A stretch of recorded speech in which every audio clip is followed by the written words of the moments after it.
Yeah, boy. For this preset I have selected MB saw wavetable. Next add some attack to envelope 1.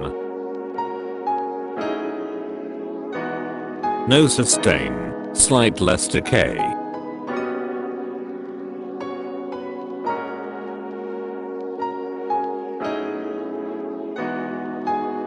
Also add some white noise.